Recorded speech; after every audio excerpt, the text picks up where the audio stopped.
नमस्कार दोस्तों, स्वागत है आपका एक बार फिर से आपके अपने YouTube चैनल कंपटीशन प्रिपरेशन पे। आई होप आप सारे बहुत अच्छे होंगे और अच्छे से पढ़ाई भी कर रहे होंगे।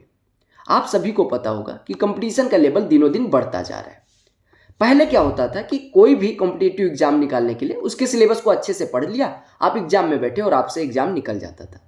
लेकिन अब नॉलेज 80 to 90% जनता को है, क्योंकि यूट्यूब पे और तमाम तरह के सोर्सेज बढ़ गए पढ़ने के। पहले क्या होता था, जो लोग दिल्ली आते थे, इलाहाबाद जाते थे, लखनऊ जाते थे, यानी कि जो स्टडी सेंटर्स पे जाते थे उन्हीं का सिलेक्शन होता था। लेकिन अब गांव के किसी कोने में बैठा बच्चा भी सिलेक्शन ले रहा है। तो जब नॉलेज सबको है तो सिलेक्शन सबका क्यों नहीं हो रहा है? क्योंकि आपको पता है अब नॉलेज के साथ साथ सबसे इंपॉर्टेंट चीज बन गई है स्पीड। यानी आपको जो नॉलेज है उसको स्पीड में आप अप्लाई कर पाएंगे तभी आपका सिलेक्शन होगा। आपको पता होगा CGL CHSL प्री में 100 क्वेश्चंस आते हैं, आपको 60 मिनट का टाइम दिया जाता है। वहीं CGL मेंस में बात करें तो क्वेश्चन का लेवल एक लेवल अप जाता है, 2 लेवल अप जाता है और हार्ड क्वेश्चंस की संख्या बढ़ जाती है। फिर भी आपको 120 मिनट्स दिए जाते हैं मैथमेटिक्स के 100 क्वेश्चंस को करने के लिए। तो अगर आपकी स्पीड नहीं है तो आपका सिलेक्शन नहीं हो सकता SSC के किसी एग्जाम में। पहले कहा जाता था बैंक में स्पीड होनी चाहिए, लेकिन अभी SSC भी काफी कैलकुलेटिव हो चुका है, तो आपको स्पीड के बिना सिलेक्शन लेना नामुमकिन सा है। काफी दिनों से आप लोगों के कमेंट आ रहे थे कि कैलकुलेशन स्पीड कैसे बढ़ाएं। ठीक है, हम ऐसा क्या करें कि कैलकुलेशन की शॉर्ट ट्रिक हमें बता दो कि कैलकुलेशन हमसे तड़ाक तड़ाक हो जाए। सबसे पहले मैं बता दूं, कुछ एक एग्जांपल लेता हूं। आपने देखा होगा कि बहुत मोटे जो लोग होते हैं अक्सर यूट्यूब पे वीडियो देखते हैं कि पेट की चर्बी कैसे घटाएं। 1000 वीडियो देखने के बाद 1000 सालों के बाद भी उनके पेट की चर्बी वैसे रह जाती है। पता है क्यों? उनको पता तो है कि चर्बी घटाएं कैसे, लेकिन उन्हें जो चीजें पता है उन चीजों को कभी उन्होंने अप्लाई नहीं करा। यानी कि जैसे उनको पता है रनिंग करने से पेट की चर्बी कम होती है, वो रनिंग करेंगे नहीं, बस 1000 लोगों के मुंह से सुन लेंगे। तो आप में भी उनमें से ही हूं कि ये वीडियो देखने के बाद भी आप कुछ काम ना करें और आपकी स्पीड फिर उतनी ही रहेगी, फिर अगली वीडियो का किसी के वेट करेंगे, मेरे या किसी और के। देखो, आपसे अगर मैं पूछूं कि आपको टेबल कितने तक याद है, 90% जनता को 20 से ऊपर टेबल याद ही नहीं है। तो सबसे पहले अगर आपको कोई एग्जाम निकालना है तो 40 तक का मिनिमम टेबल याद होना चाहिए। यानी पहाड़ा 40 तक का याद होना चाहिए। आप हिंदी माध्यम से है तो पहाड़ा, अंग्रेजी माध्यम वाले हैं तो 2 1 जा 2 2 2 जा 4 वाला पहाड़ा टेबल 40 तक मिनिमम याद होना चाहिए। स्क्वायर टेबल, अब स्क्वायर की बात करते हैं। स्क्वायर यानी वर्ग आपको मिनिमम 40 तक का याद होना चाहिए। अगर आपसे कोई पूछे 28 का स्क्वायर कितना होता है, 32 का स्क्वायर कितना होता है, 31 का स्क्वायर कितना होता है, या कहीं क्वेश्चन में आ जाए तो आपको यानी गुणा करना पड़े, आपको पता होना चाहिए 31 स्क्वायर 961 हो गया, 32 स्क्वायर 1024 क्यों हो गया, कैसे हो गया, कुछ नहीं पता होना चाहिए, रट्टा होना चाहिए। 40 तक का स्क्वायर, 40 तक का टेबल। क्यूब की अगर बात करें तो मिनिमम 30 तक के हर संख्या का क्यूब आपको याद होना चाहिए। ये सारे काम अगर कर लेना तब दोबारा देखना कैलकुलेशन ट्रिक। और बाकी मेरे पास कोई ऐसा वो नहीं है कि मैं आपको जादू दूं और आपकी कैलकुलेशन स्पीड दिन दूनी रात चौगुनी स्पीड से बढ़ने लगे।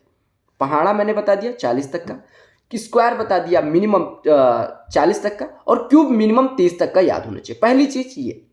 दूसरी चीज, आपको जैसे मान लो मल्टीप्लीकेशन करना है, गुणा करना है, गुणा करना है 25 का 39 में।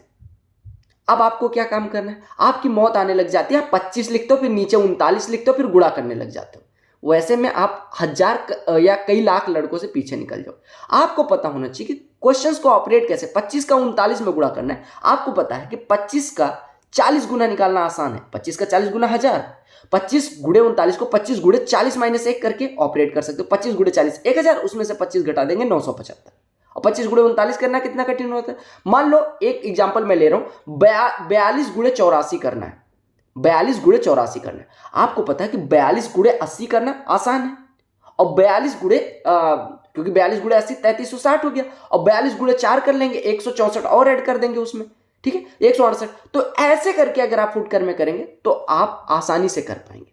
ये मल्टीप्लीकेशन पे आपको ट्रिक, यानी कि जैसे कहीं पे 39 लिखा है तो उसको 40 के करीब ले जाओ, और अगर कहीं 32 लिखा है तो उसको 30 के करीब, यानी 5 के उधर वाली संख्याओं को अगले वाली संख्या के करीब ले जाओ, और 5 से इधर वाली संख्याओं को मतलब इसके जैसे मान लो 12 कहा जाए तो 10 के करीब, 18 कहा जाए तो 20 के करीब ले जाके गुणा करो। ये काफी हेल्प करेगा। और ये नहीं कि एग्जाम में अप्लाई करो, ये अभी से अप्लाई करना शुरू करो। मान लो आपसे एडिशन में कहूं, मैं कह दूं कि 1589 को 692 में जोड़ना है, 1589 को 692 में जोड़ना है, आप क्या करोगे? आप जोड़ने लग जाओगे 9 2 क्या, नहीं, आपको क्या काम करना है, 1589 का 8 निकाल लोगे तो 692 700 बन जाएगा। हमने 700 इधर बनाया और उधर 1582 बचा, 1581 बचा, और 1581 में 700 जोड़ दो तो 2281 हो जाएगा। ऐसे करोगे तो आपसे क्वेश्चंस करने में आसानी हो जाएगी। मतलब कहने का सैकड़े में जोड़ना आसान होता है, हजार में जोड़ना आसान होता है, यानी यूनिट डिजिट अगर 0 बना लेंगे तो जोड़ना आसान हो जाता है। इस तरह से इसको प्रैक्टिस करना है आपको, ठीक है। और ऐसे रैंडम नंबर्स को लेके आप प्रैक्टिस करो खुद से, दिमाग में, पेन कॉपी ना उठाओ, खुद से दिमाग में सोचो, खुद से ही करो।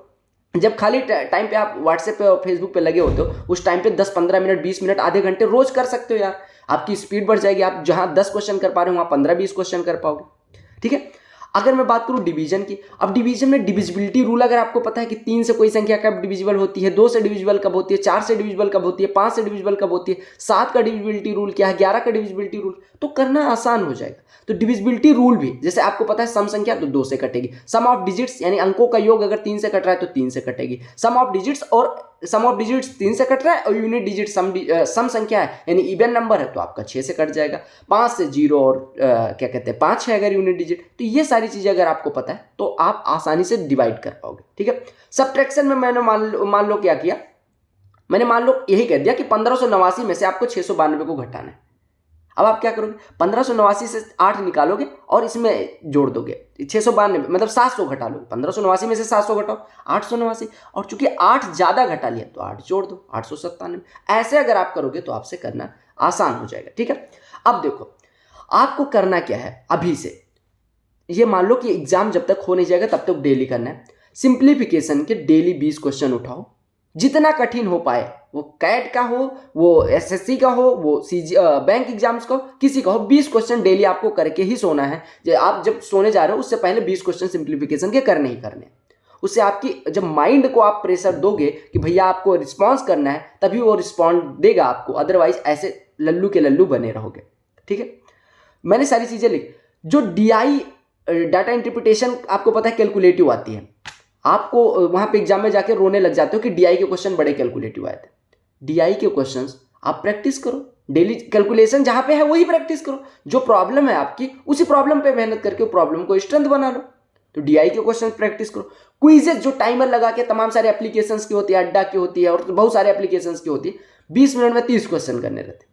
खुद को चैलेंज करो ना। आपको आप कहने लग जाते हो, मैंने देखा है अधिकांश लोगों के मुंह से ये सुना है कि यार ये तो 30 क्वेश्चन दे रहे हैं, 20 मिनट का टाइम दे रहे हैं, ये किसी से नहीं होगा। और लड़के उसमें 20 में 20 ला रहे हैं, 30 में 30 ला रहे हैं, कैसे ला रहे हैं? आप वहीं पिछड़ रहे हो। 10,000 लोगों में आप 10,000वें नंबर पे हो या 9,000वें नंबर पे हो, तो वहां पे तो कई लाख लोग होते हैं। आपको पिछड़ना तय है अगर आप ऐसा नहीं करोगे, ठीक है।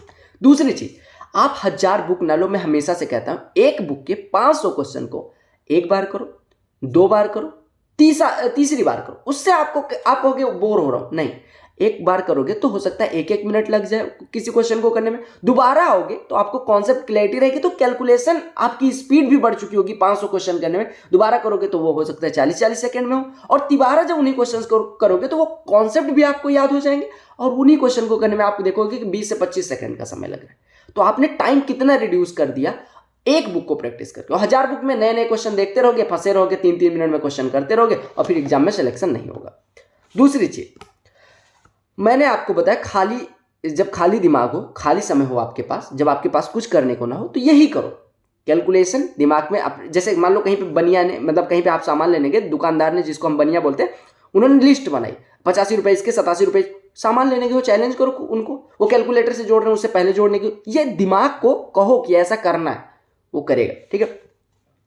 अब जो लोग कह रहे हैं स्पीड नहीं बढ़ रही है, इतना सब करने के बाद भी अगर आपकी स्पीड नहीं बढ़ रही है तो आप लैग करते हैं कॉन्सेप्ट्स में, फॉर्मूले में। वो कैसे आएगा? वो आप क्वेश्चन प्रैक्टिस करने के साथ है। आपको अगर ये यहां पे टाइम लग रहा है कि कौन से क्वेश्चन में कौन सा फॉर्मूला लगेगा, कौन से क्वेश्चन में कौन सा कॉन्सेप्ट लगेगा, तो आप 10, 15, 20 सेकंड, 25 सेकंड वहां पे वेस्ट कर देते हो, गलत कॉन्सेप्ट यूज करके लगाते हो, नहीं होता, 2 मिनट वेस्ट हो जाता है, फिर मोरल डाउन हो जाता है, कैलकुलेशन स्पीड अपने आप नीचे आ जाती है, फिर अगला क्वेश्चन नहीं होता। तो आपको इतनी प्रैक्टिस होनी चाहिए कि आपका जो कॉन्सेप्ट है, क्वेश्चन देखते ही आपको लग जाना चाहिए कि भैया यहाँ पे a² + b² + c² + 2ab + 2bc + 2c ये वाला फॉर्मूला ना लग के कोई और फॉर्मूला लगेगा। a + b + c का होल क्यूब वाला फॉर्मूला, या a³ + b³ + c³ - 3abc का कौन सा वाला फॉर्मूला यहां लगेगा, वो आपको प्रैक्टिस के साथ ही आएगा। ज्योमेट्री में कौन सी थ्योरम यहाँ पे लगने वाली है, एंगल बाइसेक्टर लगाऊं तो आसान रहेगा, या साइन रूल लगाऊं, कॉस रूल लगाऊं तो आसान रहेगा, वो चीजें आपको प्रैक्टिस के साथ आएंगी। अगर आप प्रैक्टिस करोगे तभी वो चीजें हो पाएंगी। इतनी चीजें अगर आपने कर ली, इतनी जितनी चीजें मैंने बताई, तो आपकी स्पीड डेफिनेटली बढ़ने वाली है। मतलब 110% आपकी स्पीड बढ़ेगी। और आप देखोगे जो पेपर 25 प्रश्नों का जो प्री में आप पेपर पहले 30 मिनट, 35 मिनट, 40 मिनट में कर रहे थे, वो आप 15 मिनट, 16 मिनट, 18 मिनट में, और अगर अच्छे से प्रैक्टिस और कर ली तो 10 मिनट, 12 मिनट में करने लग जाओगे। ठीक है, तो आपको ये फॉलो करना है एग्जाम तक। ठीक है, आपकी स्पीड अपने आप बढ़ जाएगी। और कमेंट करना बंद कर दो, अब इन चीज़ों पे काम करना शुरू कर दो। बाकी चैनल पे बहुत यूजफुल वीडियोज हैं, अगर आपने नहीं चेक किया तो जाके चेक करो। हमारा जो फ्री बैच आ रहा है पूरे कोर्स का, CGL और CHSL, CPO और MTS के लिए मैथमेटिक्स का, वो 1 जनवरी से स्टार्ट हो रहा है। तो उसके लिए चैनल को सब्सक्राइब कर लेना, टेलीग्राम चैनल से जुड़ जाना। अगर आपका अभी भी कोई डाउट है तो कमेंट सेक्शन में बताना, और वीडियो कैसी लगी जरूर बताएं, और टाइम बिल्कुल ना वेस्ट। Good luck.